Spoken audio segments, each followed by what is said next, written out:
Sahabat disabilitas, jumpa lagi dengan saya. Ya, semoga sehat semuanya. Salam disabilitas, tetap semangat dalam menjalani tugas dan tanggung jawab keseharian. Ya, mari kita saling mendoakan untuk tetap sehat, bekerja sebagaimana mestinya, melayani, dan yang paling penting menjadi berkat bagi orang-orang yang ada di sekitar kita.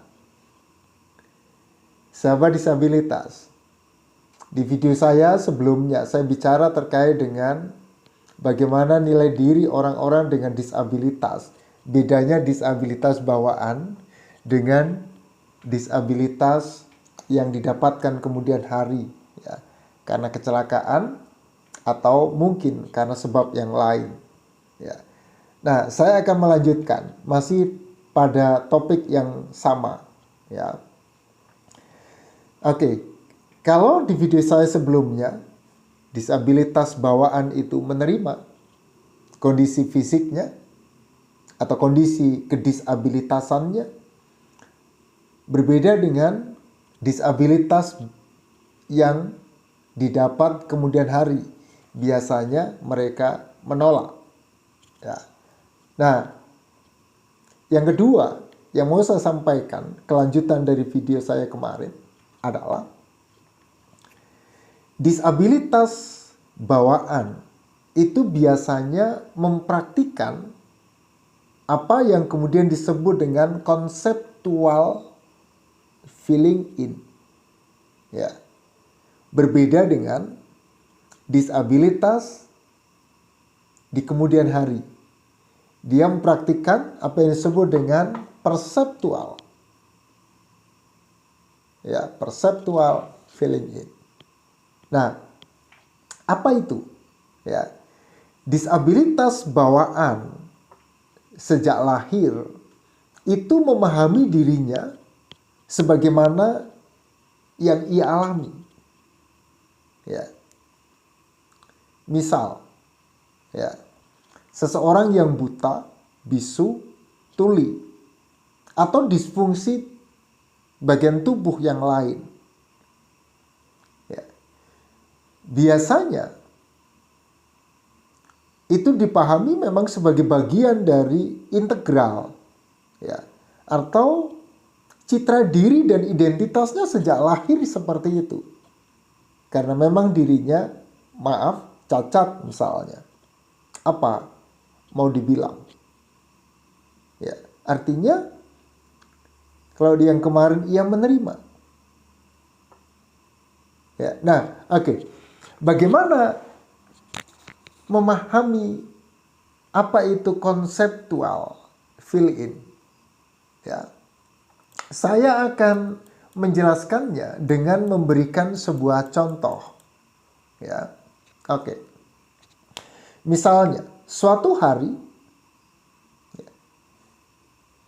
saya berkata kepada Dina, baju yang kamu kenakan bagus.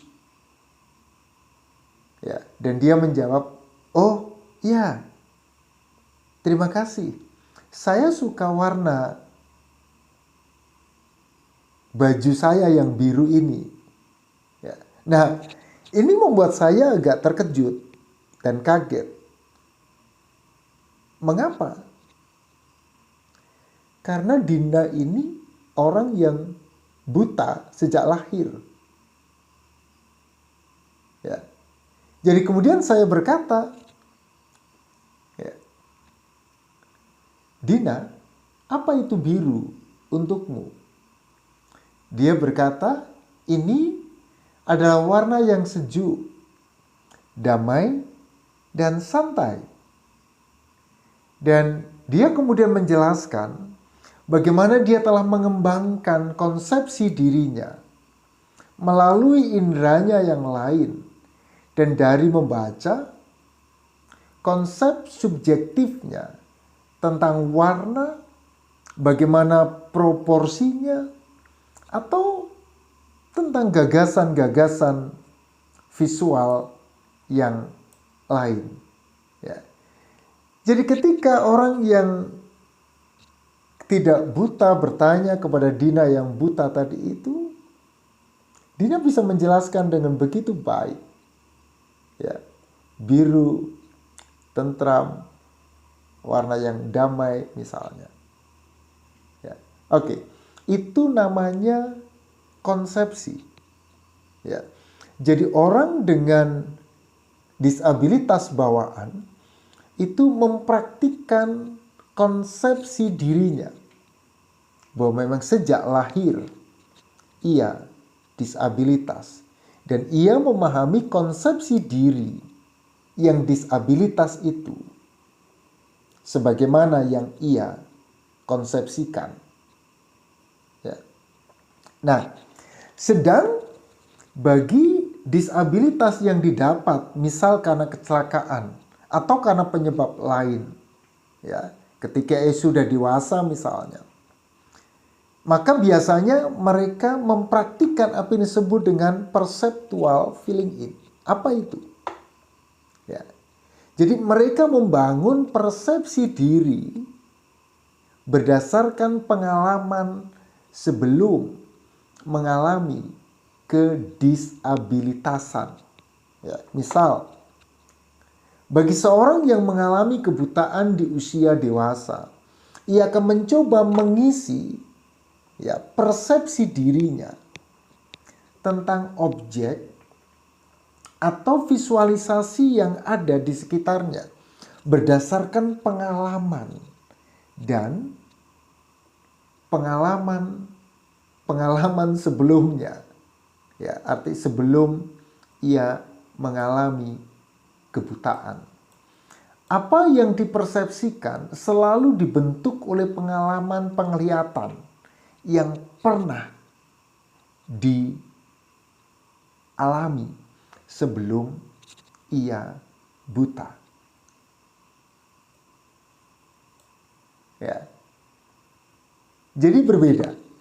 Yang bawaan konsepsinya memang seperti itu, yang kemudian itu memberikan persepsi terhadap kondisi dirinya yang baru, disabilitas. Nah, inilah sikap orang dengan disabilitas baru. Ya. Dan bawaan ketika mereka menilai dirinya. Mari terus memberikan dukungan dan nilai positif terhadap mereka, karena sangat dimungkinkan baik disabilitas baru maupun bawaan mengalami persoalan-persoalan psikologis, amarah, rasa iri, dan kehilangan yang mendalam bisa saja terjadi pada diri mereka. Hal ini disebabkan oleh persepsi diri mereka sendiri yang merasa berbeda dengan yang lain. Karena tubuh mereka yang mengalami kelemahan atau mungkin lingkungan keluarga dan masyarakat yang kurang memberikan dukungan kepada mereka. Dua praktik, konsepsi dan persepsi diri yang dialami oleh orang-orang dengan disabilitas bawaan dan kemudian kiranya memberikan pemahaman baru dalam kehidupan kita, berteman, berelasi dengan mereka. Mari terus sampaikan berkat atas mereka supaya kita boleh saling menjadi berkat. Terima kasih sudah nonton video ini dan terus dukung channel ini supaya semakin hari boleh semakin berkembang. Sampai ketemu di video-video saya selanjutnya. Tuhan memberkati.